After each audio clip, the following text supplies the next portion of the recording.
நம்ம மைண்டோடைய பேசிக் ஸ்ட்ரக்சர் இருக்கு இல்லையா, இட், ஈகோ, சூப்பர் ஈகோ, இதுக்கும் நம்மளுடைய எக்ஸசைஸ் மோட்டிவேஷனுக்கும் என்ன கனெக்ஷன் அப்படின்னு நம்ம பார்க்கலாம்.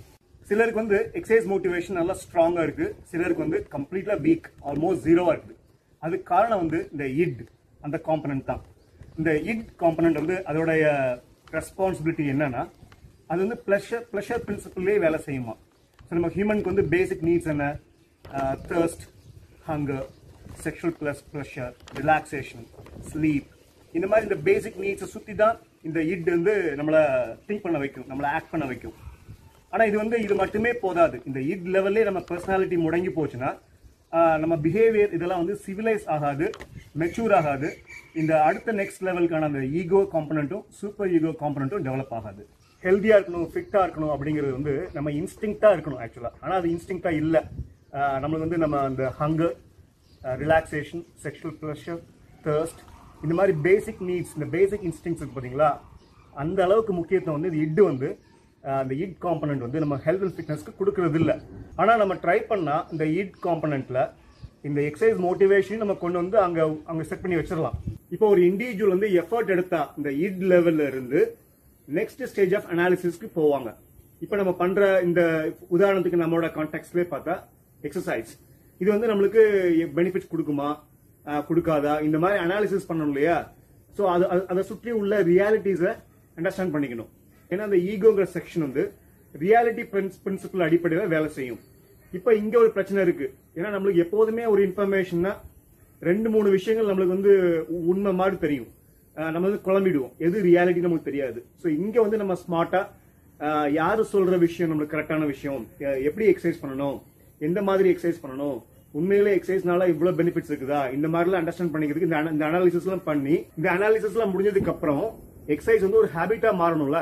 அந்த ஹேபிட்டா மாறது ஈஸி இல்ல. அடுத்த ஒரு ஸ்டேஜ் இருக்கு, சூப்பர் ஈகோ அப்படின்னு ஒரு செக்ஷன் இருக்கு. அங்க போய் நம்ம அந்த ரிவார்ட், நம்ம எக்ஸசைஸ் பண்றதுனால கிடைக்கிற பெனிஃபிட்ஸ், இதெல்லாம் பார்த்து இதனால நமக்கு பெரிய ரிஸ்க்லாம் இல்ல அப்படின்னு புரிஞ்சதுக்கு அப்புறம் தான் சூப்பர் ஈகோ நம்மளோட இட், நம்ம ஈகோ எல்லாத்தையுமே வந்து அப்ரிஷியேட் பண்ணும். ஓகே, நம்ம பண்ண இந்த ப்ராசஸ் எல்லாமே கரெக்ட், நம்ம வந்து ஒரு நல்ல டைரக்ஷன்ல நம்ம போய்கிட்டு இருக்கோம் அப்படிங்கறது கன்வின்ஸ் ஆகும். நான் நிறைய பேரை பார்த்திருக்கேன், எக்ஸசைஸே பண்ணிருக்க மாட்டாங்க. மெடிக்கல் இஷ்யூஸ் நிறைய வந்ததுக்கு அப்புறம் கூட எக்ஸசைஸ் அங்க தேவைப்படும், ஆனா எக்ஸசைஸ் பண்ணக்கூடிய மோட்டிவேஷன் இருக்க மாட்டாங்க. ஸோ அவங்க வந்து எக்ஸசைஸை பொறுத்த அளவுல அவங்களுடைய மைண்ட் வந்து, அவங்களுடைய பர்சனாலிட்டி வந்து இட் லெவல்லே இருக்குது. இட் லெவல்ல கூட அங்க எக்ஸசைஸ்க்கு வந்து அங்க இடம் இல்லை. அது ஒரு இன்ஸ்டிங்டாவோ டிசைராவோ அது மாறல. முதல்ல அங்க அந்த டிசைராவோ ஒரு இன்ஸ்டிங்டாவோ மாற வைக்கணும் இல்லையா, அது வந்து பெரிய சேலஞ்ச். ஸோ அவங்க வந்து அதுக்கு ரெசிஸ்டன்ஸ் அதிகமாக கொடுக்குறப்போ அவங்களோட பிஹேவியரை மாடிஃபை பண்ண முடியாது. இன்னொரு செக்ஷன் ஆஃப் பீப்புள் என்னன்னா, அவங்க வந்து எக்ஸசைஸ் பண்றதுக்கு ரெடி ஆயிடுவாங்க, இதை பார்த்து இன்ஸ்பயர் ஆகி எக்ஸசைஸ் பண்ண ரெடி ஆயிடுவாங்க.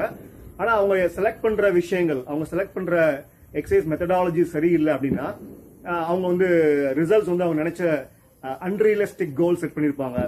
ஸோ அவங்க நினைச்ச ரிசல்ட்ஸ் வந்து ஃபாஸ்டா நடக்கல, இல்லைன்னா ரிசல்ட்ஸே கிடைக்கல, இல்லைன்னா எக்ஸசைஸ் பண்ணனால ஏதாவது அட்வர்ஸ் எஃபெக்ட்ஸ் வந்துருச்சு. அப்படிங்கிறப்போ அவங்க சூப்பர் ஈகோ சூப்பர் ஈகோ வந்து அடிவாங்கும். ஸோ அப்போ அது வந்து சொல்லும், நம்ம மைண்ட்டை நம்ம எடுத்த டெசிஷன்லாம் தப்பு அப்படின்னு சொல்லிட்டு. ஸோ இப்போ வந்து இந்த ஸ்டேஜ்ல எக்ஸசைஸ் மோட்டிவேஷன் சாத்தியமா, இல்லைன்னா எக்ஸசைஸ் டிமோட்டிவேஷன் சாத்தியமா? நம்ம அந்த மாடர்ன் லைஃப்க்கு வர்றதுக்கு முன்னாடி ஹியூமன் பீங்ஸ் வந்து அவங்களுக்கு இந்த பேசிக் இந்த அர்ஜஸ் எல்லாம் வந்து அவங்களுக்கு ஃபுல்ஃபில் பண்றதுக்கு, இந்த பேசிக் ஆஸ்பெக்ட்ஸ் ஆஃப் லிவிங்லாம் வந்து அவங்க வந்து சாட்டிஸ்ஃபை பண்ணிக்கிறதுக்கு அவங்க பை இன்ஸ்டிங்க்ட் வந்து அவங்க ஃபிட்டாக தான் இருந்தாங்க. அவங்க வந்து ஒரு இடத்துல பர்டிகுலரா ஒரு இடத்துல வந்து வீடு கட்டி வாழல, அவங்க வந்து கண்டினியூஸா மூவ்மெண்ட்லேயே இருந்தாங்க, வாக் பண்ணிட்டே இருப்பாங்க. எங்கேயாவது தூரத்துல போய் ஏதாவது ஒரு அனிமலை ஹண்ட் பண்ணி அந்த அனிமலை தலையில தோல்ல தூக்கி வச்சு கொண்டு வரணும், டூல்ஸ் அதை கண்டுபிடிக்கணும். இந்த மாதிரி ஏதாவது அவங்களுக்கு ஒர்க் இருந்துட்டே இருந்துச்சு.